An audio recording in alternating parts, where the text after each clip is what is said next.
Minecraft dunyosida juda ko'p afsonaviy o'yinchilar bo'lgan, lekin ularning orasida faqat bir nafari Minecraft qiroli bo'lishi mumkin. Bugun biz 3 nafar afsonani solishtirib ko'ramiz va ularning qaysi biri haqiqiy Minecraft qiroli ekanligini bilib olamiz. Agar tayyor bo'lsangiz, biz boshladik.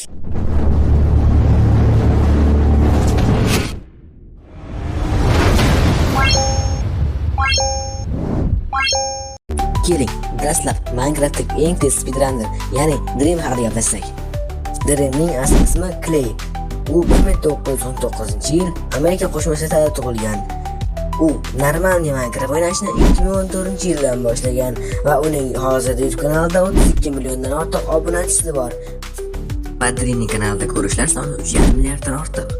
Dreamni Minecraft o'ynashga keladigan bo'lsak, Dream Minecraft tarixidagi eng tez speedrunner, eng aniq fikrlovchi va qochishni ustalik bilan bajaruvchi o'yinchi sifatida tanilgan.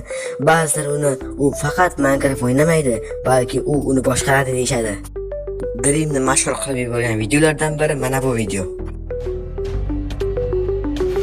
Bye, Dream! Wait, what? Oh my God! Dream Minecraft'dagi eng tez speedrunner deb qabul qilingan sababi u Minecraft'ni eng tez yutgan o'yinchidir, ya'ni 22 daqiqa 55 soniya. Dream bu ishi bilan Guinness rekordlariga kiritilgan.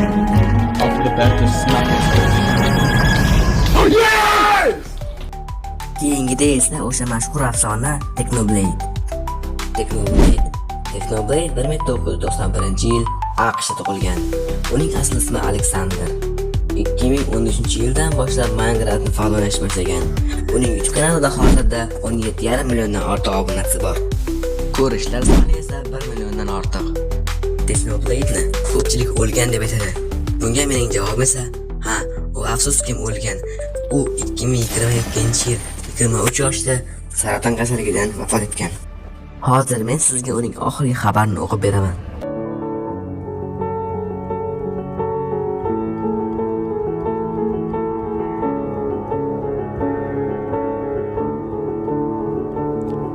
Salom.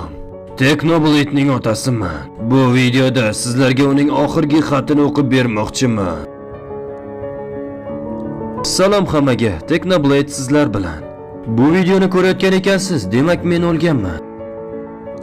Bu mening sizlar bilan bo'ladigan oxirgi suhbatim. Mening haqiqiy ismim Alex. 2016-yilda chiqqan videoda akamga meni David deb chaqirishni iltimos qilgan edim. Va bu bizning ajoyib hazillarimizdan biri bo'ldi. Shundan keyin internetda minglab odamlar menga shaxsiy savollar berishardi. "O, David, qalaysan?" O'tgan yili reklamalarni anchagina ko'paytirib yubordim. O'yinchoqlar, xoddiy va mening kanalimga obuna bo'lganingiz uchun rahmat. Aka-ukalarim endi kollejda o'qiydi. Albatta, buni xohlashsa, men shunchaki yomon aka bo'lishni xohlamadim.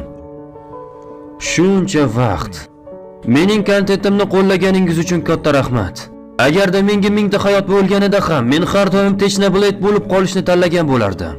Mening hayotim sizlar bilan ajoyib o'tdi. Umid qilamanki mening kontentim sizlarga zavqlanish va kulgu olib kelgan va barchangizni baxtli va uzun hayot kechirishingizga tilakdoshman. Sizlarni yaxshi ko'raman. Ha, bu Technoblade'ning oxirgi so'zlari edi. Technoblade 2022-yilgacha Bedwars qiroli bo'lib qolgan. Bundan keyin Darkwise Bedwars qiroliga aylangan. Lekin Technoblade hali ham afsona bo'lib qolaveradi. Keling, endi hozirdagi eng zo'r cheater yo'g'i Bedwars haqida gaplashamiz.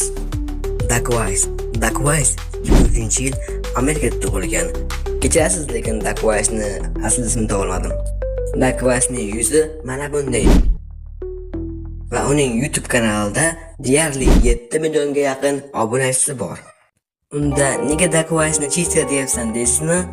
Siz oldin mana bu videoni ko'ring.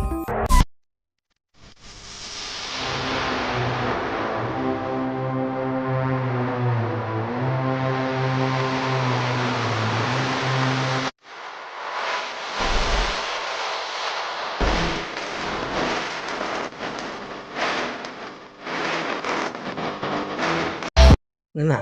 Hech narsani sezmadingizmi? Siz buni qarang. Shuncha chuqurlikka loy qayerdan keladi va Creeper aynan o'sha loyning ustida turgani sizingcha tasarrufmi? Bu videoni ham ko'ring.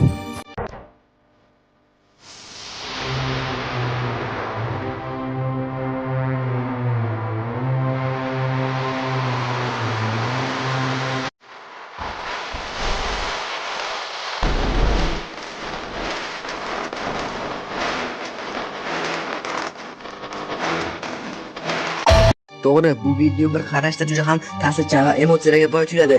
Lekin yaxshilab o'ylab ko'ring, qaysi ahmoq o'yinchi portalga dinamit qo'yilgani bilib turib ham o'sha portal tomonga boradi va dinamit portlashini kutib turishadi. Keyingi videoga qarang. To clear this, why'd you do that?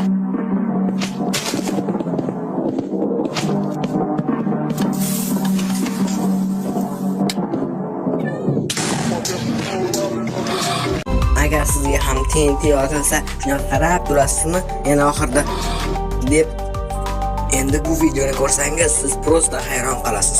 Qarang.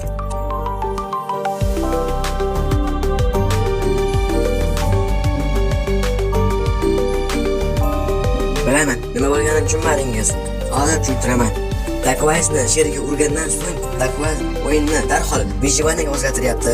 Lekin qanday qilib o'yin o'zi Vijivaniga bo'layotgan bo'lsa, yana bir marta Vijivaniga o'zgargan bo'lsa, xullas, bu yerda voqea mana bunday bo'lgan.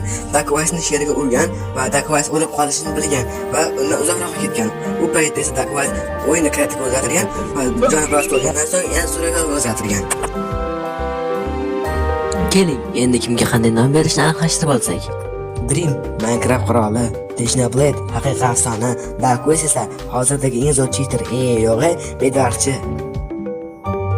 Do'stlar, men bu videoyim bilan kimnidir yomonlamoqchi, kimnidir esa yaxshilamoqchi emasman. Men shunchaki o'zimning fikrimni aytdim. Shuning uchun shuncha mehnatimizni qadrlagan holda videoga like bosib, kanalga obuna bo'lib qo'ying.